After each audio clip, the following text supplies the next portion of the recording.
Okay. With the quorum of the board present, I call the meeting to order. Remember, the mission of the Airport Authority is to optimize transportation services and development to our region, and our vision is to maximize the airport's benefit to the region. Welcome to all of our guests. And let's see, start off with roll call. Commissioner Eritz. Here. Commissioner Baki's here. Commissioner Evans. Here. Commissioner Gibbs. Here. Commissioner Lalonde. Here. Commissioner Smith. Here. Commissioner Timbo. Present. Let's start off with Pledge of Allegiance. I pledge allegiance to the flag of the United States of America and to the republic for which it stands, one nation, under God, indivisible, with liberty and justice for all. Okay. With the consent agenda, which is made up of routine day-to-day items that require board action but not appear to have significant public impact. Items may be pulled from the consent agenda for separate discussion vote by any board member. Item A, approval of board meeting minutes from November 2021. Item B, approval of Finance Committee meeting minutes. Agenda, we got two Bs. We're going to make that a C, D, E, and F. C, payroll checks totaling $86,720.99. D, maintenance and operation checks number 26437 through 26457 totaling $32,442.47. E, approval of passenger facility charge totaling $45,756.68. And F, financial reports for November 2021. Would anyone like any of the items from the consent to be pulled for additional discussion? Okay, with no items to be pulled, can I have a, say it. Wait, can I have a motion? Are you pointing at me? I'll make a motion that we accept the minutes from the previous meeting of November the 30th. As previously stated? Make a motion to accept the consent agenda as previously stated. There you go. How's that sound? And a second. I'll second. With a motion and a second, all in favor of accepting the consent agenda as stated, say aye. Aye. Aye. And opposed, nay? Consent agenda passes. Great, thanks. Phew, glad we got through that one. All right, director's report. Just briefly, you'll notice in the packet we've begun including a reconciliation, monthly reconciliation of the bank account. That's the First Interstate paperwork you see there. We intend to include that going forward. That was one of the audit findings, is that we had missed some monthly reconciliations, and we think probably the best thing to do is to put that out in our packet so that everyone sees that we have it in there and have it done every month on the reconciliation. We've been reviewing the check register and including that in the packet for, gosh, it's got to be 5 years already. But the auditor feels it's important we also look at the other avenues that you could get money out of our other agency, especially now that we're beginning to take credit cards and some other means that we historically haven't had. So, so we're going to include that in the package as a financial controls issue, given that we have an exceptionally small staff.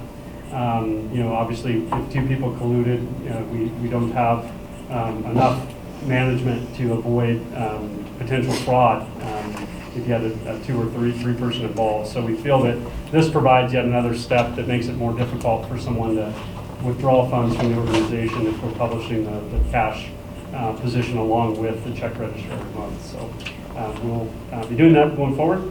Other news, we just in the last day or two confirmed that United is adding a third flight in February.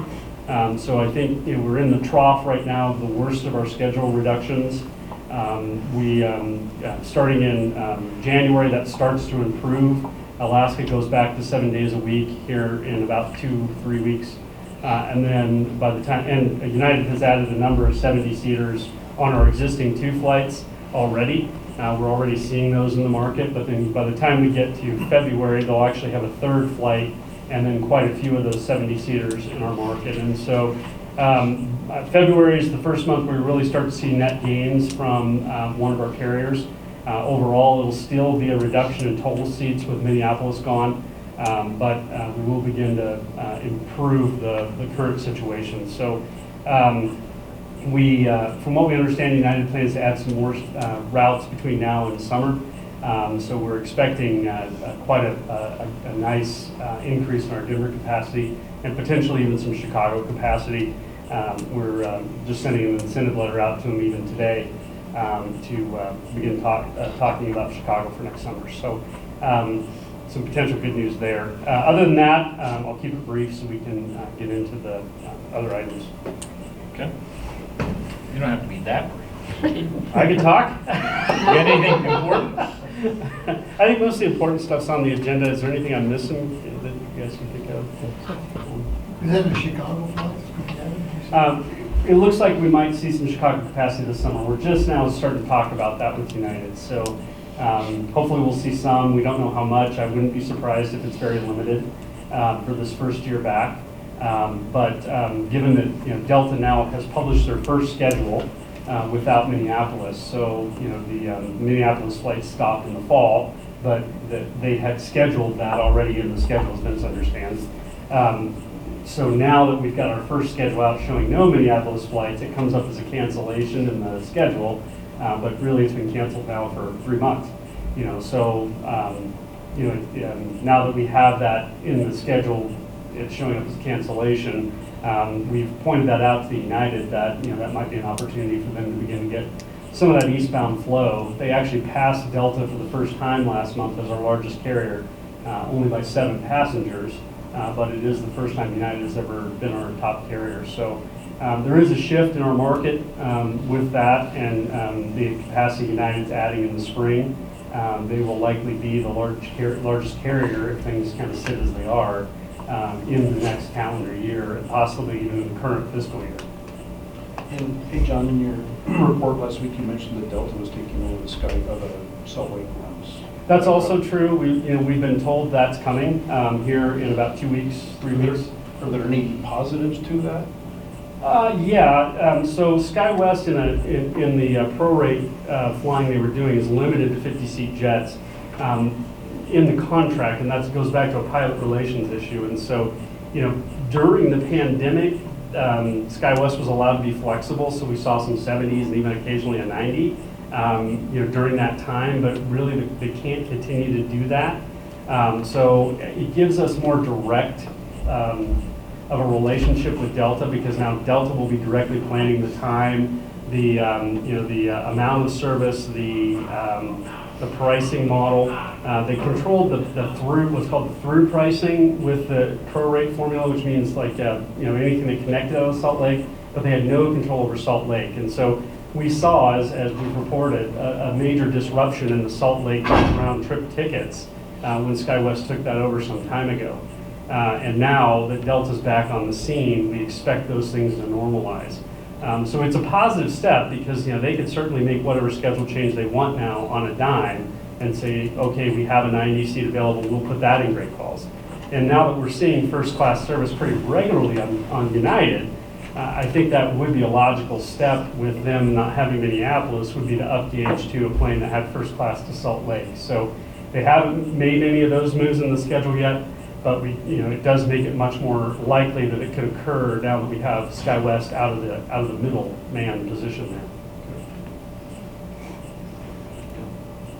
And I see that Love's is open. Love's is and open. Operating, and the truck side of it is completely full. I mean, drove by and there was 7 trucks and 7 bays, so. I gotta tell you, it was hot Any at feedback? lunchtime too. I had a Subway sandwich, and I'm thankful for it, because at an early meeting, I had no breakfast, so I was glad I was there, and the healthier option, but it was busy.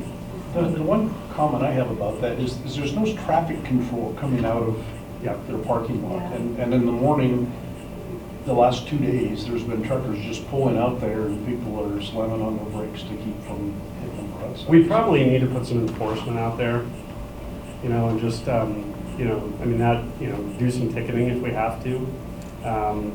Because those trucks can't be pulling out in front of people, and we probably need to get, kind of set the bar there that, they need to. I think eventually, the plan has always been that place where the trucks come out would eventually be, a roundabout or a signalized intersection, and funnel all that traffic that comes from the new businesses up there, the jewelry person, and I think still a church is going to eventually take the Skyline, and then a couple other lots have sold back in the Swanson area. that's the eventual plan, but I don't know if we'll be successful in getting Airport MD shut down. We'll have to see. Certainly, once we get the new commission downtown, then I think we'll broach that subject with the city about closing that. It's not a whole lot different than the trucks trying to make the left turn off of the exit ramp Yeah. over to go. It's just a new experience. Yeah. So, It's just a new position for the chaos on the road there. Automobile dodgeball. and I didn't know whose responsibility that was, is what it came down to. So. Yeah, it's ours. It's our road, and so we definitely want to harass some folks on that road and try to set the bar pretty high for safety coming out of there. Is there a stop or yield sign coming out of the truck stop? I think there's a stop. No, that's what I'm saying, there's nothing there. There's nothing. Is there one there? Yeah, because there's a stop bar. Stop Stop sign. bar on the ground? Yeah, so the stop sign's co-located with the white stop bar. Coming out of the truck stop? Because I noticed there was no physical stop sign up there. If it's painted on the ground, it's covered in snow, so. Okay. Yeah. Yeah, we'll look and see if there's a sign. Maybe we just need to reinforce the signage. Yeah, I don't know if they put a sign. I'm sure Love's would put a sign there. Yeah. If it's not And I there. think everyone's getting used to it too. Like this morning for me, a truck started to come out. There were quite a few cars. He stopped and he backed up. I think he just didn't realize exactly what he Yeah, was that's going almost a into. blind curve coming around there, so Yeah, as it they is. make that curve around, the trucker's not looking way back there. But we'll check the signage too. Yeah. Anything else on Lowe's? Good. How was the first big snow plow of the season? I haven't heard of any. It went pretty well. Catastrophes. They iced up a little bit, but everybody got in. I guess Delta didn't come in last night, but they were having troubles getting out of Salt Lake, so. Yeah, we my were- son's a traffic controller in Salt Lake City at the tower down there, and he said they got 10 to 12 inches Oh. between 9 p.m. and 6 a.m. Yeah, It well, was- SkyWest called me last night to check on conditions and sounded like they were on their way, and then I saw they weren't here this morning. And Ryan had said that they made 2 attempts to taxi out at Salt Lake, but Got turned back. turned back, yeah, Couldn't get through de-ice or whatever. yeah. Probably a pallet rust issue. Yeah. FedEx made it in. Horizon was a little late getting out, but that was their problem. All right, any other director's report or capital project updates? All right, item number 1, capital project task order 31, terminal improvement / modernization phase 1. Our primary project for next summer is intended to be replacement of the terminal walkway, introduction of a new storm drain to capture everything along the front, including the covered walkways, the sidewalks, the landscaped areas between the building and the sidewalk, and then the front face of the building. Currently, we have a lot of that water just flows into that unpaved area between the two. You can see right where there's a downspout, the radiant cracking comes right off of there where it undermines and goes under. Luckily, it hasn't hit the road. There isn't any cracking in that area, so there must be a pretty good base under there that's getting it out of there. But what we need to do is put pipe down there, pick up that water in the future so that we have a long life of this concrete we're going to replace. And also so that once we renovate this front walkway, it'll continue to be there for a long time too. Right now, there isn't any water damage, but we can't continue to let that water just flow through there. So, excuse me. We'll also be replacing the exterior signage with this project. The sign that's out there is pretty faded. I don't know that any of them ever lit up, but they certainly don't light up now along the front of the walkway down there. We also have these 2 large signs in the middle that still have some inaccurate verbiage on them from many years ago. So we want to replace really all of those front signs in the front here. We'll replace the signs over in the bag claim kind of center escalator area, and we'll also attack that atrium door down on the end. That just isn't really built stout enough, I don't think, to handle the wind load it's getting. There's too much flexing in there, and the wind hits it at an odd angle and knocks those doors off the hinges. And so we want to do something different over there. We'll be working with an architect to find something that'll be pretty robust. We really want to avoid the rotating door.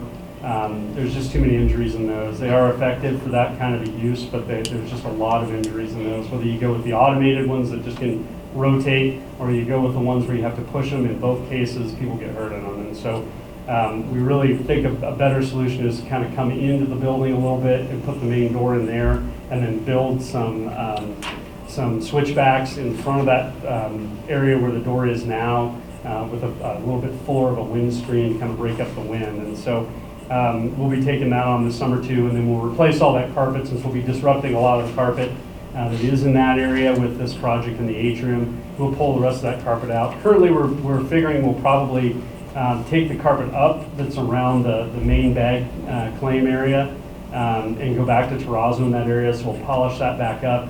We'll chamfer in that little seam that we've been doing on the front entryways, so that we've got a solid backing there and a very smooth transition, rather than the brass strip that's out there now on all the carpet. People can trip over it and it breaks over time, and we can't really replace it very well. So we'll be doing all that in this project. We don't have firm cost estimates yet. We were hoping to bring this project a little bit later, but the FAA surprised us and wants to do an environmental review right now. On this, since we're replacing existing things, that typically doesn't inspire them to want an environmental review. The building's under 50 years old, but they want to look at it from a historical perspective also, even though the statute doesn't apply until it turns 50. So we've got to do a little more process on this than what we expected. That's why we're approving it now. So at this point, what I would ask is that the board approve $1 million budget for this project. It is likely that we'll come back and amend that at some point, once we have some engineers' estimates and know better what the project will cost. Right now, we're just trying to get the programmatic pieces together so that we can look at how much quantity there is of everything we need to replace. But we do want to get it approved so we can submit it for environmental. The FAA requires everything to have an environmental by, was it January 15th this year? January 14th this year. So we have to get it in now and get that checklist done, so it's submitted to the FAA. We should get approval for that sometime in January, I would think. It's not a very complex one. And then at that point, we'd start detailed design on the project. There's no possibility that anywhere along that project there's asbestos. No, The carpet's over the actually- years on renovation and stuff, we've pretty much mitigated all of that. Well, in this case, it's all, mostly flat work down low, so I mean, there shouldn't be anything on it. The carpet dates back to '03, is that what we figured? Yeah. Yeah, '03, so it's a newer, I mean, even the mastic shouldn't have, asbestos during that period, so. Could be some on these roofs out here on the When we do the hilltop. walkway next year, yeah. But it could be that we leave a lot of that in Yeah, place. if we can so leave it in don't place. disturb it. Okay. All right, with that, can I have a motion to authorize the airport to spend $1 million to complete the TIP Phase 1 project as previously discussed? I'll make a motion. Okay, I have a motion. Any further discussion regarding the motion for the improvement? Okay. Without any other discussion, can I have a second? I'll second. All right. I have a motion and a second. All in favor of accepting the Capital Project Task Order 31 Terminal Improvement Modernization Phase 1 as stated, say aye. Aye. Opposed, nay. The ayes have it. All right, on to number 2, Screening Partnership Program Application. Over the years, that we've had some interest from the board to enter the private screening program. We kind of took an IOU back in June of 2020 with the volumes kind of at that point very near the lowest. And we said, let's wait till screening recovers. And screening has recovered. They've got more hours down there in the checkpoint now. We think now would be a good time to proceed with it. We over the years have had many discussions with TSA staff that I know have approached board members and approached us that saw this as a benefit. I know, having talked to a number of the tenants that have interactions with TSA, it's pretty unilateral that they feel there's a benefit also in terms of more flexibility, less government agency involvement. What this would do is more or less the current TSA function would be replaced with a private entity that would report to TSA. So locally, we would have a private company that we would work with to ensure that screening takes place. Bozeman and Kalispell have been in this program for quite a while, and they both feel it does very well for them.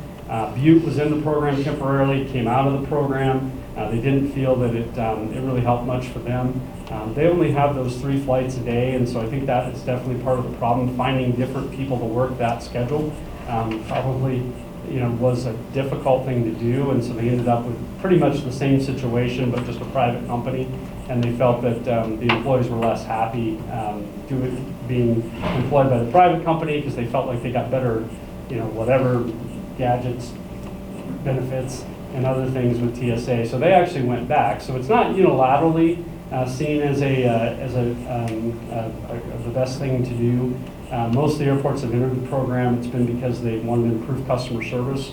Our customer service really did improve from where it was about 6 or 7 years ago, I would say. And prior to that, it just seemed like we finally got, when we did the terminal remodel, that seemed to be kind of the time when we shook out a lot of the things that were bad that were happening in that checkpoint. We've had a few incidents since then. I think the biggest problem we have right now is we don't have really that kind of a relationship that we have with our other tenants.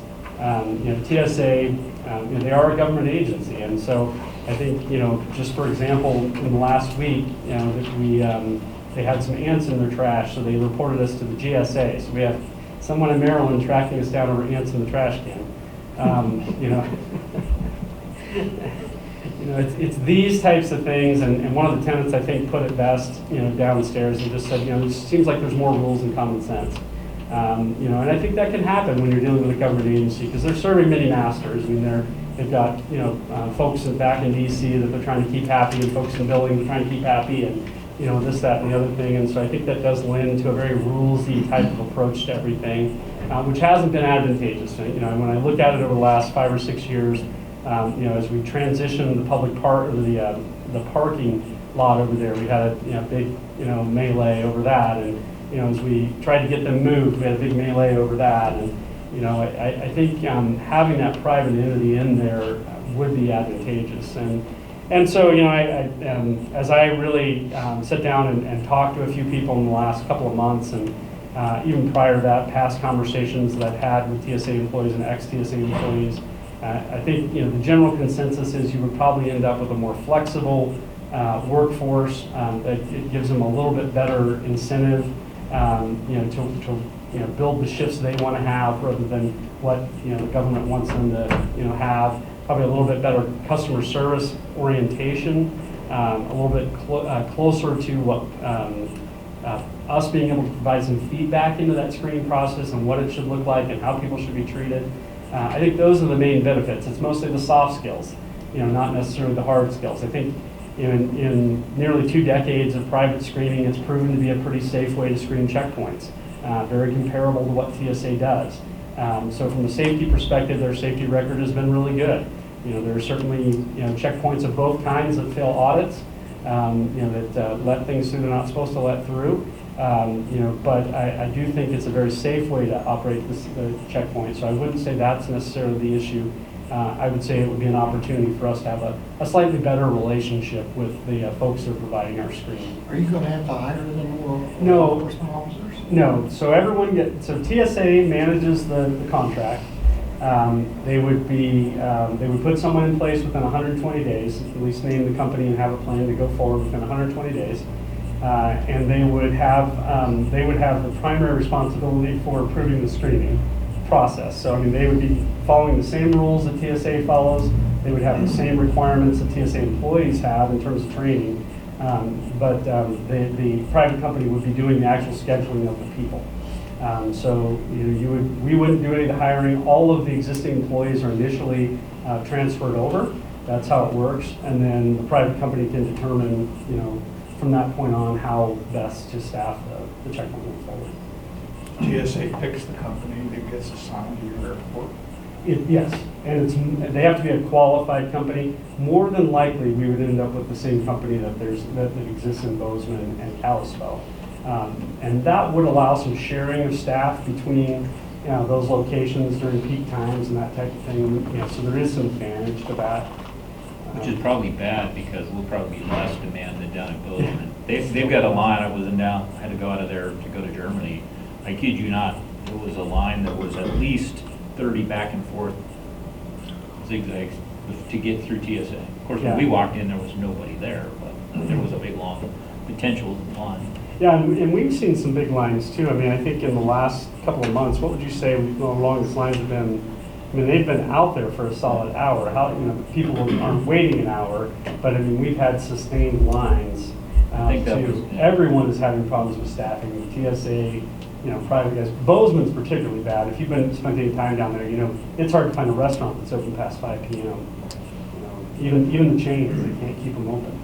Well, we got the two the departures all want to leave at 7 o'clock in the morning. So Always.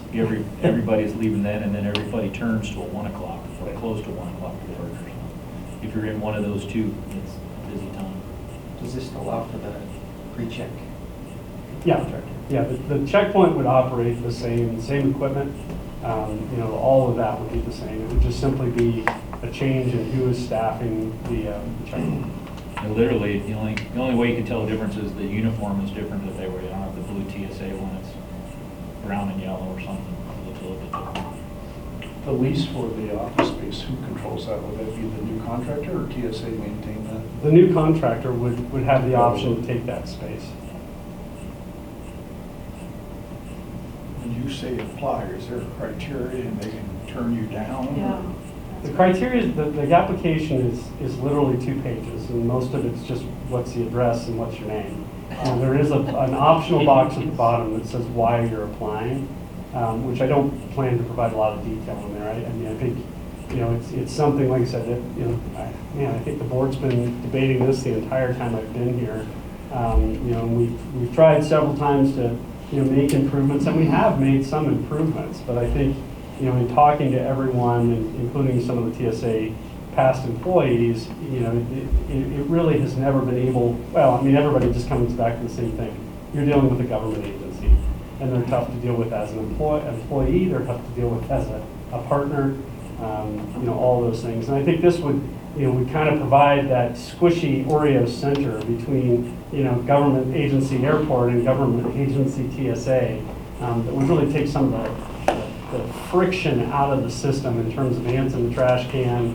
We recently got a letter that we aren't inspecting the checkpoint enough. But when we asked, well, when was that observed? Can you give us a date and a time? We can't give a list. But somehow we haven't checked it. Well, who says? How do we know? How do we measure that? There's never an answer to those questions. It's just we're a government agency is the answer. So I think that cooperative relationship could be better between us and a private agency than it's ever going to be between us and a government agency. If the change was made and for some reason it had to be reversed, how easy is that process? Well, View was in and out of that program within 3 years. So, they went in, they did 2 years, and then they came back out. And so it seems as though it's pretty readily available. They did shut the program down in 2011, 2 administrations ago. They decided they weren't going to do it for a while. So there was a hiatus in 2011 where no one could get in. And, that was, discussed for a while, and they reopened it. I do think it's possible they could close it again, and, we wouldn't be able to get in. That seems more likely than anything to me. But yeah, I think, I think there is benefit to it. I can't tell you, I think it's night and day, for us. It is for many airports. So we've been kind of fortunate in that we really haven't ever had a horrific customer service problem like Bozeman did have prior to the private screening. Sioux Falls was another one where they just had, and in those situations, TSA is not real good about implementing the managerial changes they need to fix the problem, right? You can all read between those lines. But it just seems to linger. And so, I think it's more likely that we would be able to fix a lot of the issues we have, with a private company than we can with TSA going forward. And I think we can improve on customer service. We've made big strides. It's been 2 or 3 years since we've had a major, just boneheaded, approach to harassing a passenger. We get the little ones from time to time. I was screened 15 times, they couldn't get me out. There wasn't, a man or a woman available, and so I had to wait for 20 minutes. I missed my flight. Those we get, from time to time. But the ones where, it was obviously a mistaken process and they shouldn't have done what they did. I think the last one was when they told the fellow from Cut Bank that he had told his wife, after he'd been in there for 45 minutes, that he could be a terrorist. That was really not the right thing to have said. So we might have talked about this back in 2020, but did Butte detail what their issues were? Yeah, as I said, it was mostly employee related. So, they ended up with largely the same people Yeah. who didn't appreciate the change and just made it worse on the passengers, is kind of the way I think that went. And so, I think that's a level of expectation we would have to set with private companies. Customer service is the biggest reason we would do this. We want more say in how our passengers are treated. Would And it so automatically be this crew then? I mean, They have to I know hire they them. can. Oh, Yeah. they have to. they have to hire them. Okay. Yeah, but then what happens from there, it becomes just an employment issue, like it is anywhere else. So they can hire And they more have- people. They have the ability to different people. discipline them too. Right. Yeah. You end up with more more of a local business approach to management of that function than a government approach to management of that. Because of scarcity of screeners is an issue. I don't think it'll matter that much which company you're working with. Right. If those are the types of issues, I guess that's. Yeah, we hear them from all angles, and of course you always would in an organization that size, Yeah. right? We have some employees that are very frustrated with management. We have some employees that don't feel like they have enough autonomy locally because there's too much, agency overreach into the local operation, which we feel that would largely end. When you're not TSA talking to TSA, you're less likely to get in their business. Right. And so I think, that's where we would see some benefit. So I think some of the stress and strain that many of those employees feel, would go away. And I think we would see an end to the nickety-knackety little, there's ants in the trash, so report us to GSA. That level of silliness, sort of out in the parking lot, of, some of the issues we had out there initially with when we moved the parking over to here and like a federal case, it was the little nickety-knackety stuff that, really normal employees at a private company, don't worry about. It's just not anything that any of the other tenants would bring to your attention. But, because that's a government agency, that's. I think it's empowered. They feel empowered at that point in time. Yeah. And that gives them the right to pay us, if you will. Yeah. And I think you're always going to have that. I don't think you're going to get away from that. There's always going to be a certain percentage of people who thrive on that. When you have a single point of contact and supervision that you can put your thumb on, that makes it a lot simpler. Right. We would have management down there that would be more apt to talk to us than to bypass us and talk to their management. We'll solve things locally, and that's Yes. how my take on it. Yeah. I literally have spent probably half my week on ants, responding to, I've got. No wonder you needed that. I've had a conference call, a very long email, and a letter with a 7-day pen pulled on it, we have to respond to how often our officers have been in the checkpoint. We're not sure during what period of time, or, if we're talking years ago or recently, or, maybe 2 minutes ago, but, literally half my week's been spent doing that, and so. But the airport has no control over how long it takes them to clear people. Right. Absolutely none. No. Pay and benefits, you said, in your comments that are comparable. Yeah, our understanding has always been it's been comparable. Now, some of the TSA folks that I know had approached, I think, me and the board at one point really felt they could do better under the private company. And part of that was they recently had a reduction in the benefits for the TSA employees, and I don't know the details of that. But in the last 2 years, they kind of had some kind of reduction in what they could get. And so we had several employees that kept saying, if we would go private, that would be better, we would get paid more. I think you probably remember, there were a number of them that were, very outspoken about that and felt they could do better.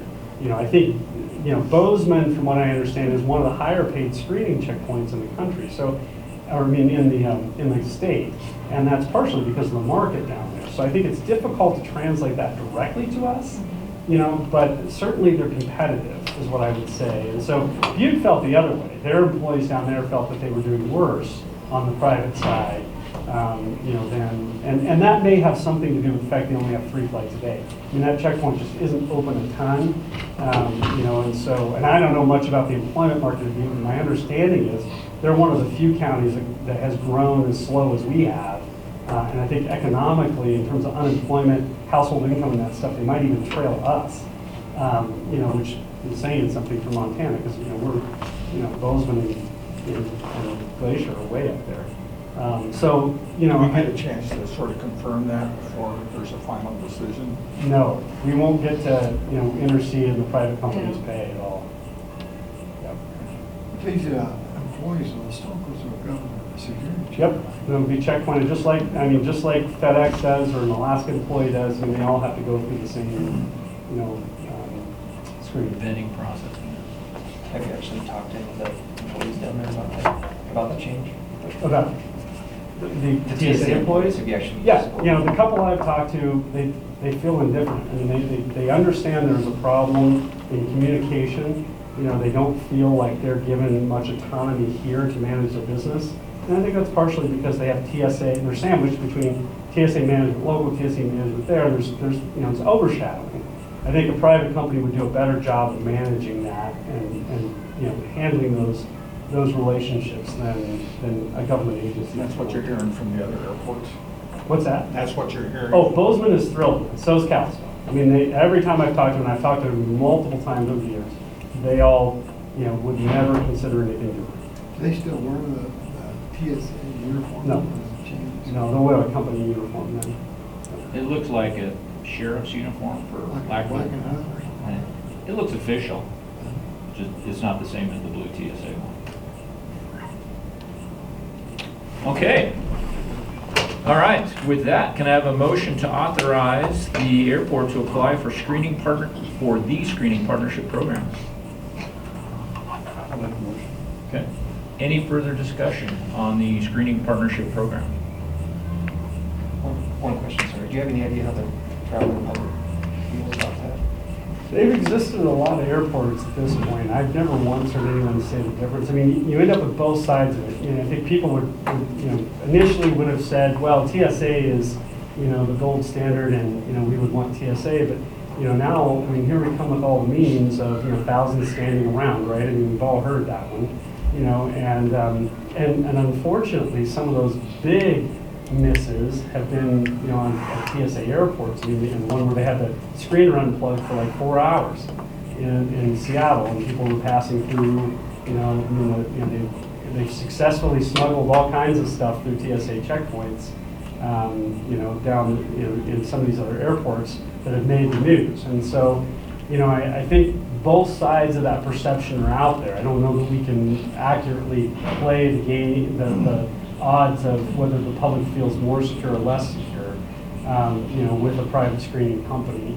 They all get the same training, they all use the same equipment. The process now, of how to screen a passenger is pretty well understood by everybody. There's not been a lot of different technological stuff put in the checkpoint in a while. So, I mean, I think, what I would say is that the screening is going to be the same, and I think the public perception would think the screening is the same. I would assume there would be an audit process by TSA, yearly or quarterly, or how often? They always have the teams that go around and test the checkpoint, and they have different teams that go around and test our fence. I mean, that would continue to happen. So all of the same procedural stuff would continue to happen in terms of verifying the coverage and the screening and that type of things. I think, again, I mean, another feedback I got is, we get constant guff downstairs in the bag claim because the handles aren't turned exactly right so that somebody doesn't have to bend over to pick up a bag. The TSA guys went out. Yeah, and, you know. To put it through screening. Right, so I mean, that's another, you know, bag thrower downstairs, you know, throws hands up, you know, it just seems, again, like there's more rules than common sense. You know, that's the kind of thing I think we can improve on. You know, I don't think we'll improve much on the screening process. I think we have a good screening process. We had a stipulation that the private company will not center on old ladies in wheelchairs, 80-year-old ladies. So John, I'm unclear on this though. It's a program, but there's not more than one private company. Mhm. But we think we'd get the same one as Bozeman and Kalispell, perhaps be able to share as they're sharing, or? Yeah, if it's the same company, then, you know, in the event that, you know, we need staffing and there's excess staffing, you know, those staff could flow back and forth. But how do you know which company you get? That's Well, what we wouldn't, you know, but I think the it's- only reason he's saying that is because it's in the same region. Right. So it Yeah. makes sense that the company that would apply here would be. Okay. And be awarded. Yeah. Because Okay. the TSA has to determine, you know, who would be here, and, Oh, you know, okay. what we've been told in the past is most likely it would be the same company. Okay. Well, they'll always have a TSA manager No, No. over just watching. there'll be a regional manager. Yeah, yeah. So probably the biggest benefit is that we would have a one-layer buffer between us and the government bureaucracy. By going to a private company, we would have the buffer of the company absorbing the TSA rules and regulations, and Putting a then human face on it. yeah, and then sending them down to their employees, and we don't have to deal with that part of it directly like we see out there. That'll be handled by the management leadership here, and it'll get up to the buffer. So probably the only difference, and what we're hoping for, is a better improvement of how we interact with the actual management level of the new company, whatever is here.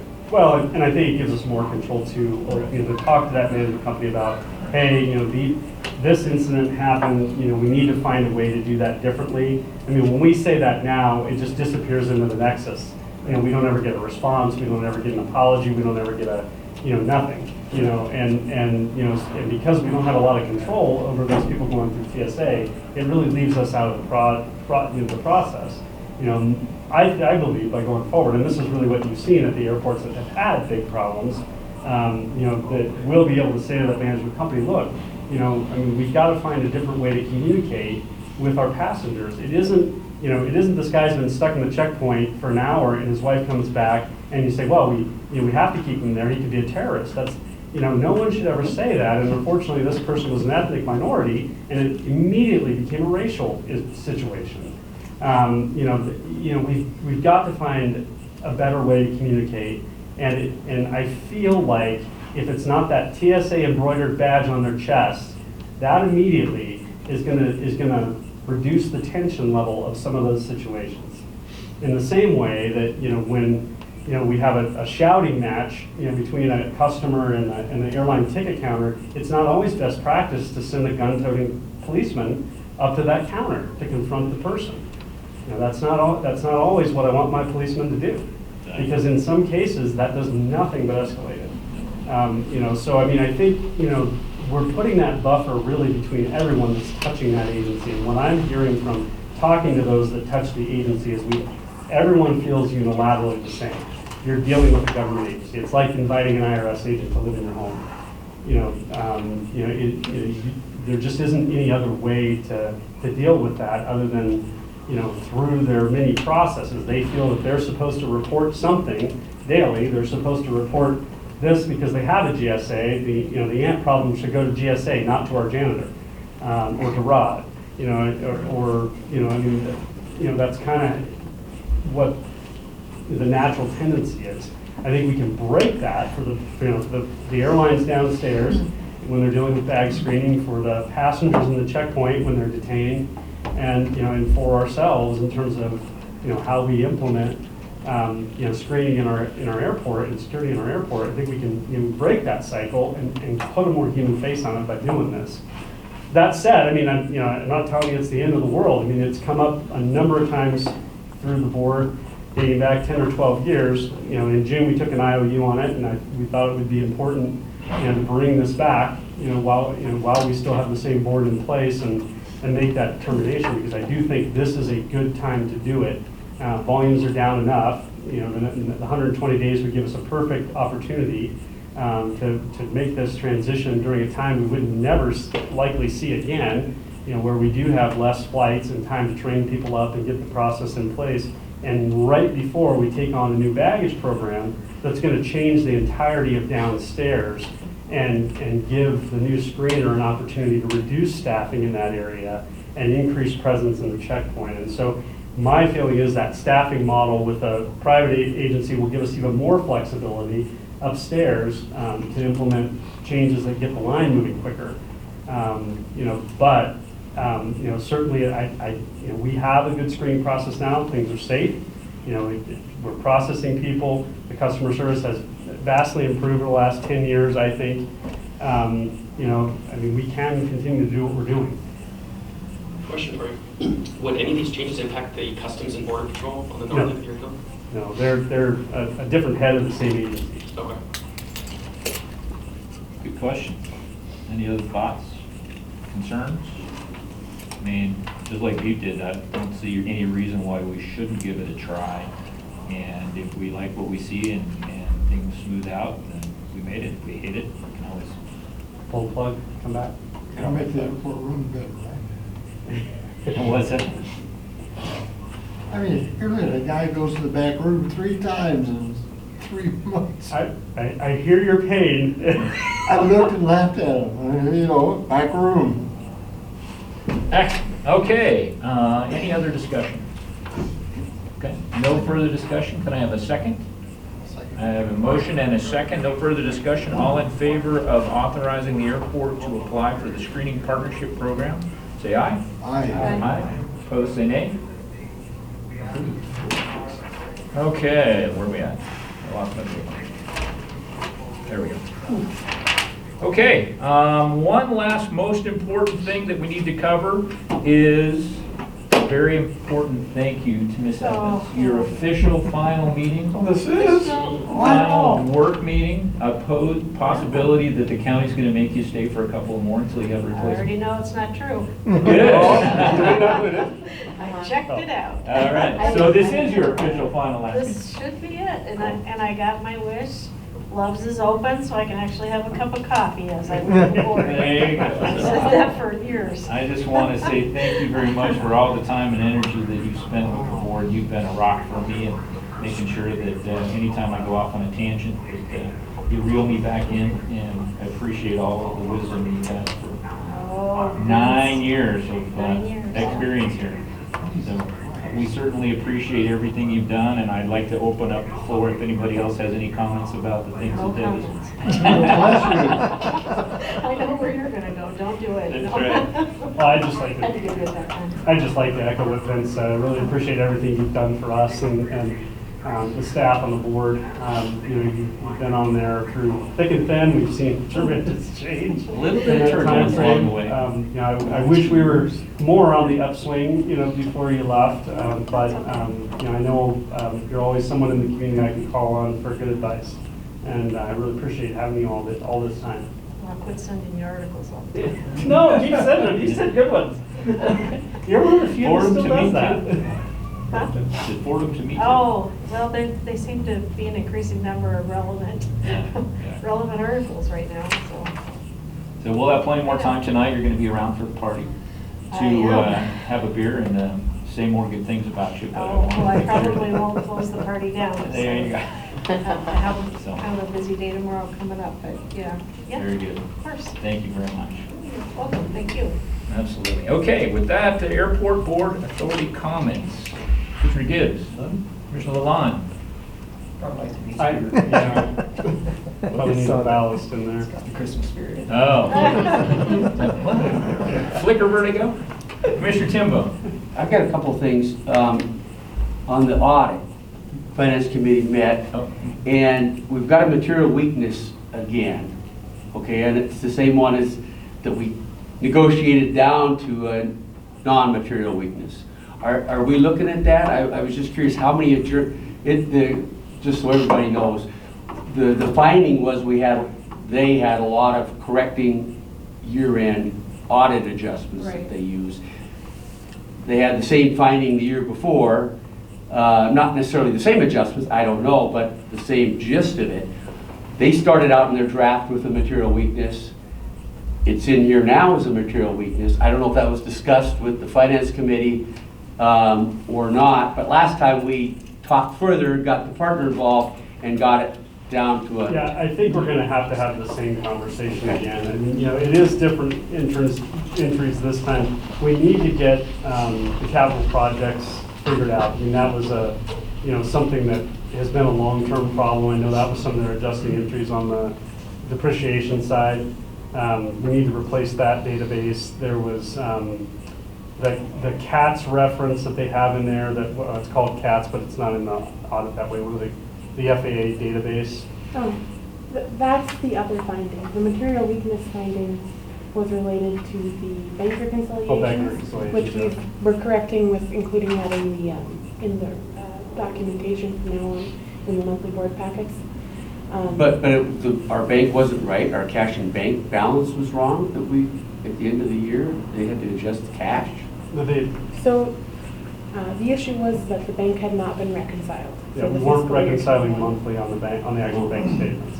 We're reviewing the checks, but, you know, going through the disbursements that way, because I mean, that is how money, you know, generally gets dispersed out, as I approve every expense out, you know, and then we include the check register, but we weren't doing the bank recs. So we weren't taking cash less the outstanding checks equals reconciled balance matches our books. Right. Huh. So they had to correct a bunch of entries. That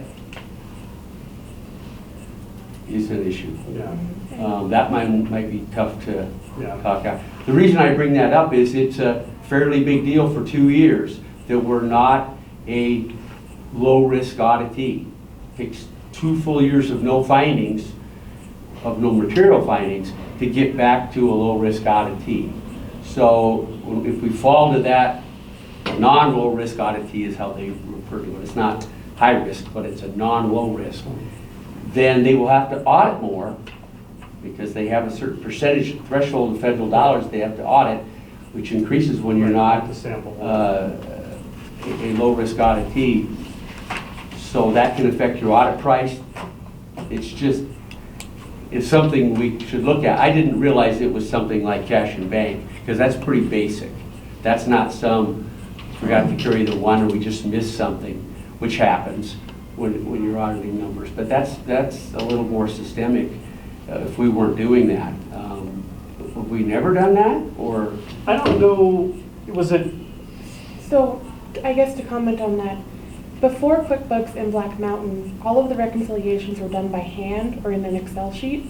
And then when we switched to QuickBooks, the reconciliation wasn't brought to QuickBooks. It was still that by hand Okay. and in Excel, but they weren't done. Okay. So we were doing it in the past. yeah, and so Maria was doing them up until she left, and then when we added David in and switched to QuickBooks, I think that's when we stopped that process of doing the bank recs, Yep. the hand way from the spreadsheet. And so, that period that 10 months David was in there, he wasn't reconciling the bank. I mean, we still, went every month, again, we checked all of the distributions out of those accounts, and we're doing it that way, but we weren't starting with the beginning balance and going through, and reconciling to the ending. Because banks make errors too. I was just gonna say. And so that's where you check Yeah. that too. It's not just checking our books, it's making sure that, something didn't get posted to our account that shouldn't have. So obviously that's critical. That's a basic Yeah. accounting process, probably the first thing you do every month. Yeah. I think you would agree with that. So that's my question. I guess that answers that. So maybe we're going to be stuck with that. That one might be a tough one to. Yeah, Talk confounding away issue down. is 3 years in a row, we've had turnover in that Yeah. role right before the audit, Yeah. which But created you confound. weren't doing them subsequently either. Yeah, I know, but it's, I mean, we didn't do whenever you started. Say, She started, when did you? I started September 1st. so we didn't do September's or October's when they're at bank reconciliations? When I started, I did all of fiscal year '21 and then every month forward. But that's after the fiscal year. That's Yeah. after the. I understand, but we were doing them subsequently, after they brought it to our attention, or were we doing it before then? Well, no, the audit this year was late. They had COVID or whatever. They didn't even start the audit until October this year, did they? Or Just about. They didn't do field work until October, I don't think. no, I didn't see them until October. So, Okay. yeah, so, I mean, essentially that period when we had David was when we didn't have bank reconciliations for. And then, you know, once Cindy came on board, she was doing them again. But, you know, that was the major part of last fiscal year. Because I think Maria left before the end of the fiscal year, didn't she? Do you remember? I don't know.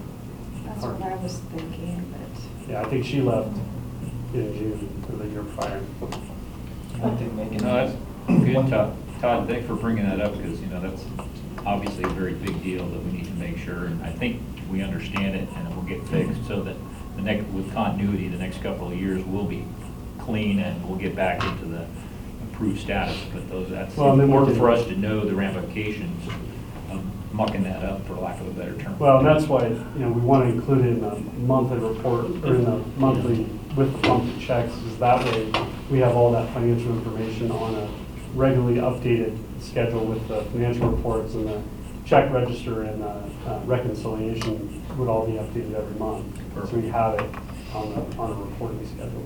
Yeah, I mean, that's fine to hand it out to the board, but just getting those documents, I don't know if you looked at it, Deb, but we get a copy of the front page of the bank statement, and then the reconciliation, which is off QuickBooks, correct? Yep. Which still doesn't do bank balance, outstanding checks, matches that number. So there'd be no way to meet it, to say, oh, Yeah. I noticed this on your bank rec. But- So just printing this out and including our board packet, I don't think solves the problem. You're telling me that it's reconciled every month. I trust you, that's I think good. That's one of the issues we discussed to resolve the problem. The three of us with the auditor was that we came to the solution that we would somehow have John sign off the reconciliations every month and make it part of the package. That way we, as a board, knew that it's in conflict. So, and she was very amicable to that. But we should be able to tie it with the monthly distributions from the, I mean, if you look on the, what's in there and the check run that we have, we should be able to tie that out. Yeah. It's just a book-to-book balance, because it's QuickBooks, and it doesn't bring in the number from the bank statement that then ties it together. The two documents I'm looking at. Well, the reason why I wanted to include the first page of the bank statement was to tie out to the cleared balance amount on the reconciliation Back report. page of it. That first total there, that cleared balance is from QuickBooks, so that's the book side, and then it should match the bank side, which is why that first page of the statement was included. We just have, yeah, I just have the front page of the bank statement that just says the 2.5 million that's in the account at the end. I wouldn't know if that It doesn't, you know, that's Yeah, I on the think back. we- doesn't Yeah. tie to anything in that. I mean, I know what you're saying, but what we're getting right now, I couldn't say, oh, good go. Regardless, we'll figure that out. We don't have the backside. I think that's the problem. Yeah. So this must not have been duplex copy. Okay, Yeah. all right. There you When you go. waved that out there, I'm like, we didn't have that. No. Yeah. Okay. Yeah, 'cause the reconciliation summary on the back is what we're Okay. using to tie it out.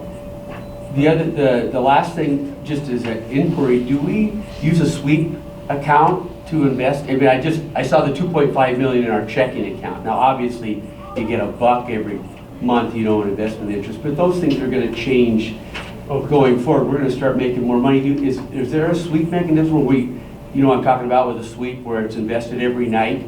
They clear all the checks and they sweep that and you know, money's money and it all adds up, especially when interest rates start going up and they will pay us more. Do we do that, or are we getting anything for our 2.5 million? We don't have a soup account. We don't right now, but we typically don't carry that much money in those Okay. accounts either. As we're transferring the money we're still trying to close out Wells Fargo. We do have investment accounts with Wells Fargo, but we're limited to T-bills. Essentially. And that's fine. I mean, we're, right. The But yeah, I think investment that would policy be- governs what we can invest in, Right. our idle funds. I think once we get the Wells Fargo account completely closed, then we need to look at what we want to do with the treasury accounts too, whether we want to, see what First Interstate has for a package, or Right. there's also a state package that we can use along with the state. It gives us pretty decent return in the past when we have returned. STIP actually lost money one year, I think it was. But yeah, I mean, then we do need to do that going forward. Yeah, because there's two things. One is, I mean, do they ding us a bunch for finance charges? In addition to that, again, not seeing the whole bank statement, I can't tell what we get charged every month. But do they charge us? Because that can be a pretty big number, and if that's offset with no investment interest, like, we're good. Then we're saving $80, $200, whatever they charge you in. So I'm just curious, do they charge us? So with our previous bank account, we did get charged, and it's over $300 a month. Right. With First Interstate Bank, what we've discussed with their representatives is that our bank balance covers the fees they charge us. So they do not charge us those monthly fees at our new bank account. I don't know what the threshold would Yeah. be. But, Right. I mean, we need to find that out, and then, like I said, as we get Wells Fargo moved over, we still have investment accounts over there too that we need to transfer. So we need to go through the entire suite of investments with First Interstate to see what they can offer. So Sydney, when you caught up all those, were there any differences that were unaccounted for? Yes and no. So for the fiscal year 21, everything tied out. There was an ongoing catch-all adjustment that had been going on for years. That was in the tune of about $60,000. That had been, years prior, just rolling forward. So I discussed with the auditors, and we wrote that off this year, so it's balanced. Because there had been an amount just rolling forward as an adjusting entry every year. The number never changed, it was just... No, it did change, and it appeared that it came from the disconnect with the Black Mountain payroll software and the bank account. And that's where, and it's just compounding every year.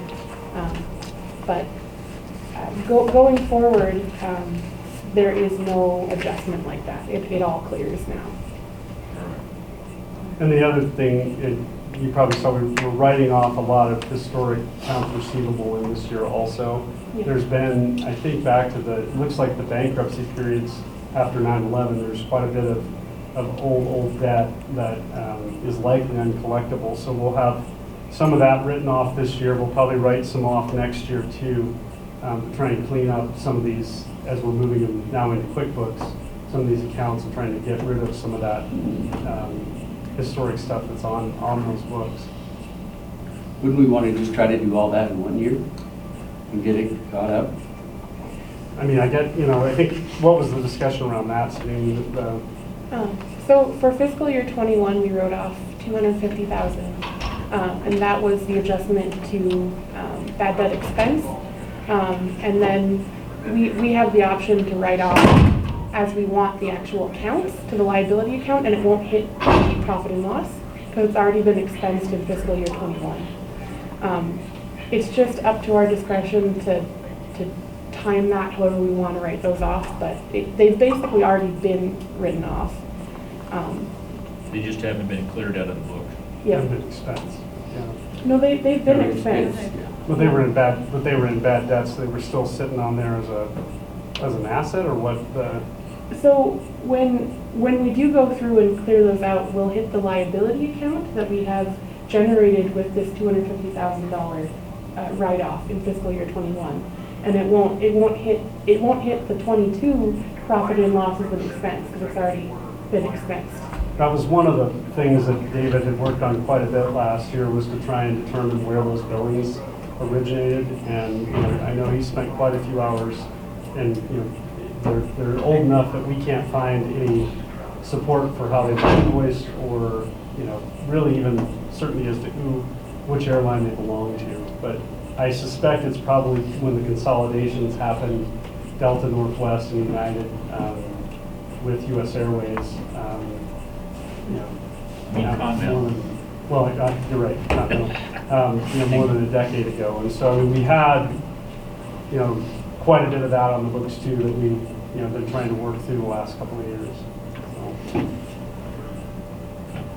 One other thing I would add, that came out of that meeting was obviously the finance manager sitting with her unfortunate, but they did talk about answer, but Megan was very complimentary and impressed with what's needed and how she handled it when she stepped in there, so I think barring any more turnover in the future, I think we can shoot towards better audit next year, which Megan was impressed, so. I hadn't heard that before in my 3 years. Yeah, You had not? no, I've never heard any compliments. no. So that's kudos to you. Very complimentary. Excellent, yeah. Okay, thank you for that very much. Commissioner Aaron's? No, Commissioner Smith? nothing. Commissioner Evans, would you like any final comments? Oh, I didn't prepare any final comments. It's been quite the ride. Interesting time. Yes, yeah. Well, we appreciate you not getting bucked off and hanging in there, keeping up the good work. Oh, well, thank you. It's been actually an amazingly fast 9 years.